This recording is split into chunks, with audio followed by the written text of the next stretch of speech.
Oh, there, RC, I'm back, and I apologize if you hear my furnace running in the background, but it's been ridiculously cold with extreme cold warnings for about 2 weeks here, so, you know, I'd rather be warm than quiet.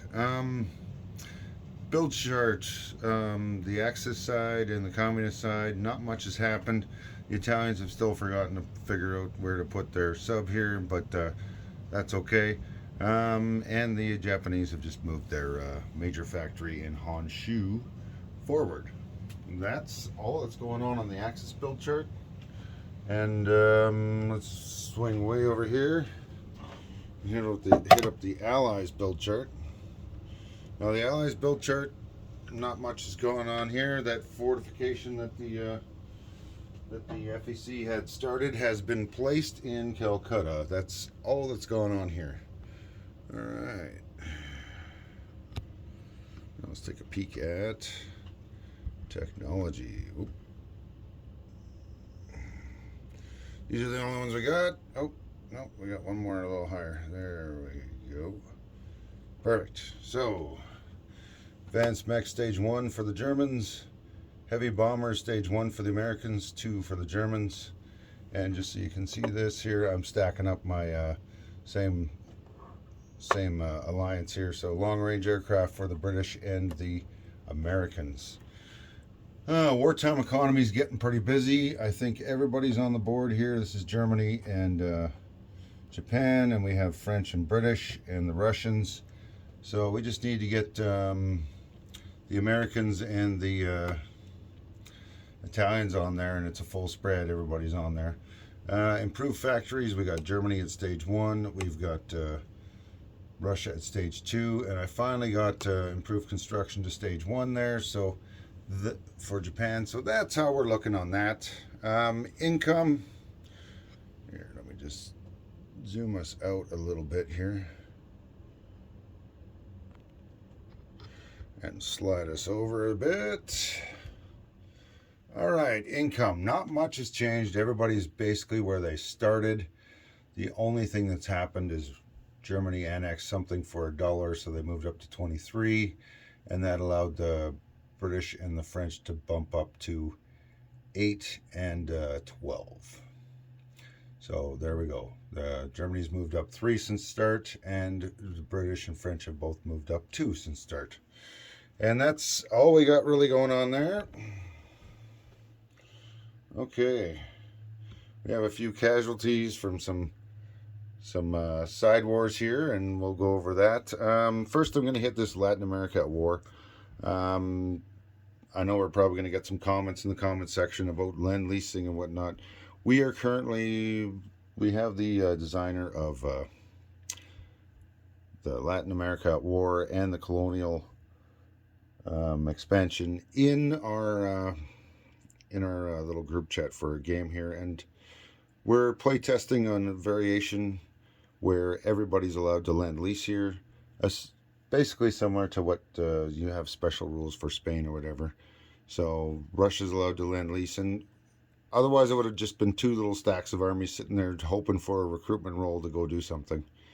So we've permitted all the major powers to lend lease to their associated alliance, and Russia has the permission to lend lease to anybody they want. So we've got the Axis-controlled Argentinians, and they've been receiving lend lease from the British, from the Germans and the Italians. I believe maybe the Italians didn't. The recruitment roll and a lend lease from the Germans, and up here we've had British or French sent infantry and lend lease, and so did the Americans. So if you're wondering what's going on there, that's it. I don't know what happened there, but for some reason the Axis, when they attacked with a battleship and a torpedo boat destroyer and a fighter, failed to get any hits on these 2 ships and lost their battleship and their torpedo boat destroyer. They managed to retreat their fighter, but that's all that happened out of that. So we'll see what goes on there. I don't know if anybody's going crazy down there. We're kind of keeping our buys to a minimum because it's kind of a sideshow, and we don't want to get too involved in the sideshow and forget about the main game. Now, Spain had a bit of activity here, so I'm going to zoom you in a little bit. The nationalists under German control went in here and took out this location with no casualties to themselves, so that was a cavalry that was lost there, I believe. Maybe a militia, I can't remember.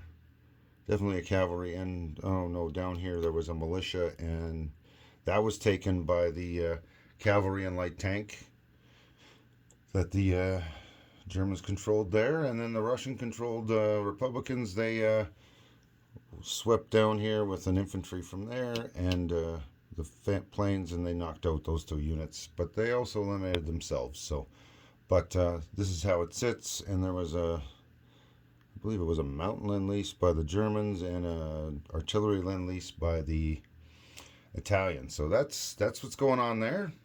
The Americans haven't really been moving any boats around, but they can't yet, so you get what you get. That's good enough. Let's take a peek in what the Germans did. They annexed, what is this one again? Bohemia.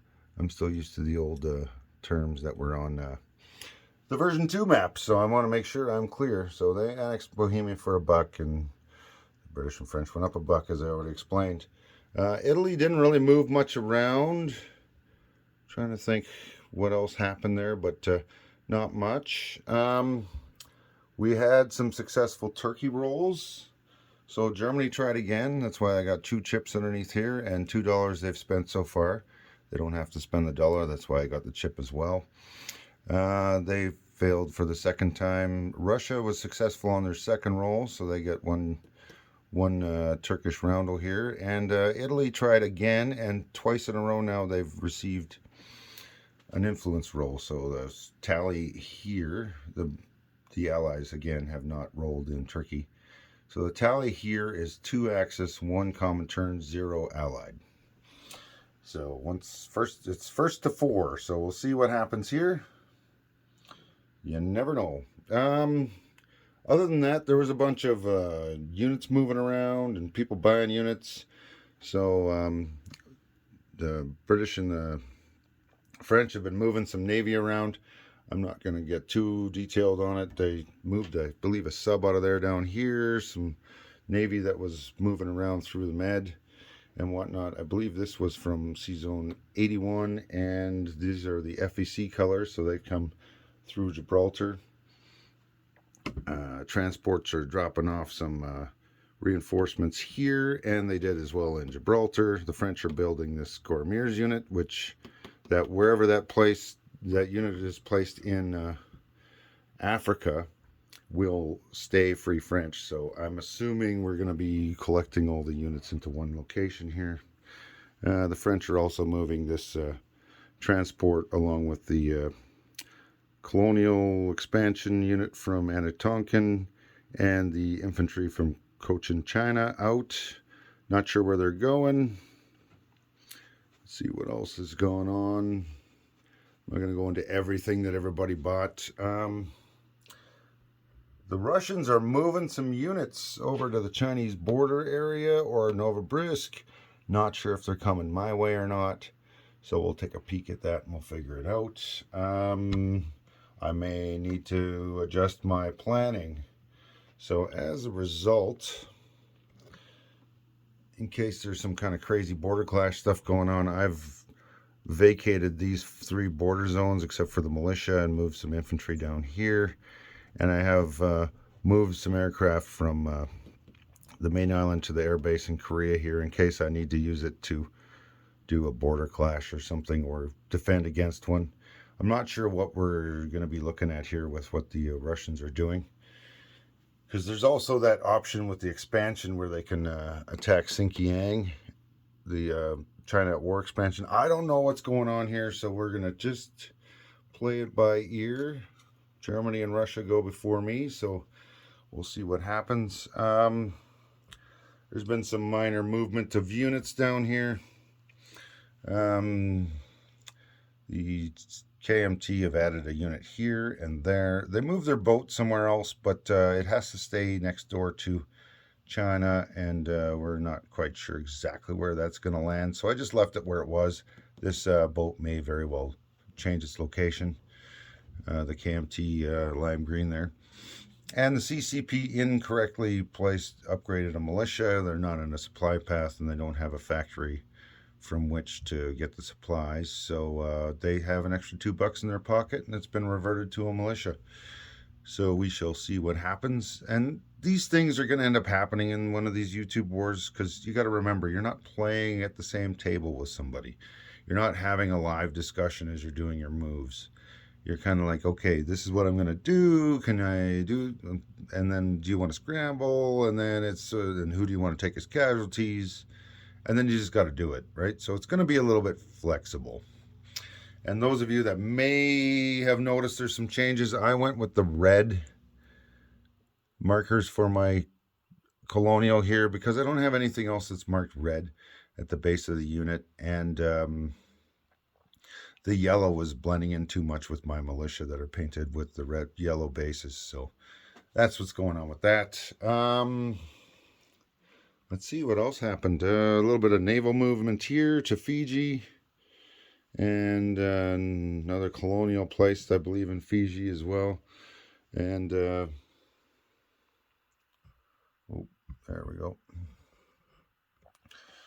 And up here we've got that transport that was here at the Line Islands has moved up to the port in Vancouver here to scoop up, I'm assuming, why else would it go there to scoop up these 2 Canadian units, so from the Canada War expansion.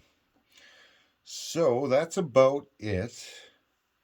Generally, we've just had a little bit of building and moving, mainly of transports and building of colonials by the British and the French, a bit of saving money by the Italians, saving money by the CCP, and I just blew some money on some Marines. And if you guys are ever curious, I have 2 different kinds of Marines, and I'm just going to zoom you right in here on my Marines. Now, my Marines typically have a blue painted base. If I run out of those guys, I'll use a blue chip. But these guys with the gold helmet, or anything that's marked in gold on my map, is a sign of a better, upgraded, elite, whatever. So these are the SNLF Marines, and then the guy with no gold helmet and just a blue base is a standard Marine. And I have a purchase limit of 2 of each. So I have the ability to buy 4 Marines a turn if I have the income.